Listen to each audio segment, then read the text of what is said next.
try and summarize in 2 minutes what really is probably the crux of the issue. Public health and environmental degradation issues should center around what will be the consequences to children, the unborn, and the genetic integrity of those who will be conceived in the future. No state or federal regulations as yet take into account the medical science of the last few years, which focus on pollution's effect on what's called epigenetics, which is the study of proteins that attach themselves to genes and change their function without damaging the structure of the DNA. These epigenetic changes affect a person's susceptibility to disease and can be passed on to multiple future generations.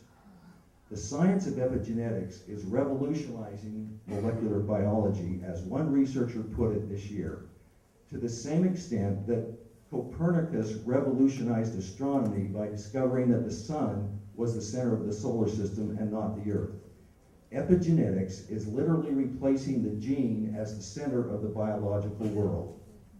Epigenetics is not even on the radar screen of anyone who has promulgated any of these air quality rules or is in charge with enforcing them.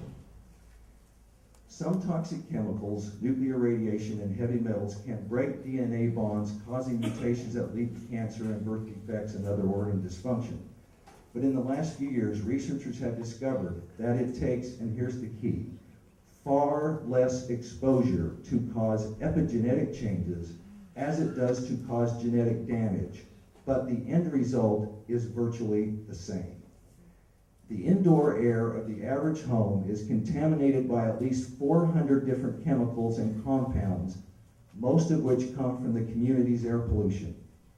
That means with every breath you take, you are inhaling hundreds of different things that you didn't intend. On the first day of life, the average healthy baby has over 200 industrial chemicals, compounds, and heavy metals circulating in their blood, contaminating every organ. Most of them come from the mother after conception while the baby is in the womb.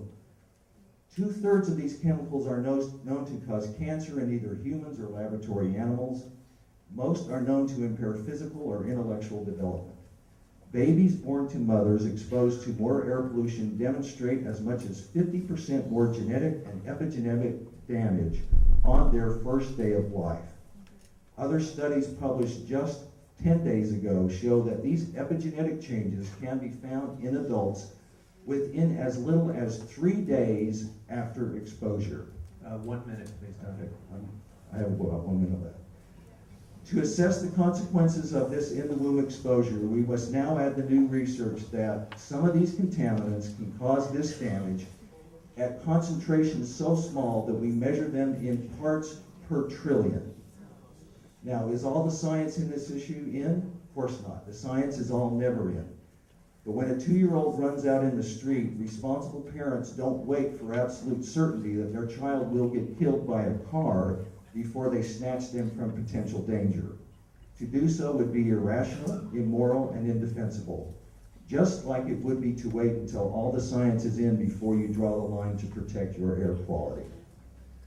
Clean air advocates in Salt Lake City, the reddest state in the union, or the reddest city in the reddest state of the union, recently won a battle over a similar industry proposal by convincing the public that the health consequences of our air pollution is bad enough already, and even a small increase from industry is a line we will not allow to be crossed. Your children deserve the same kind of protection. Thank you, Doctor.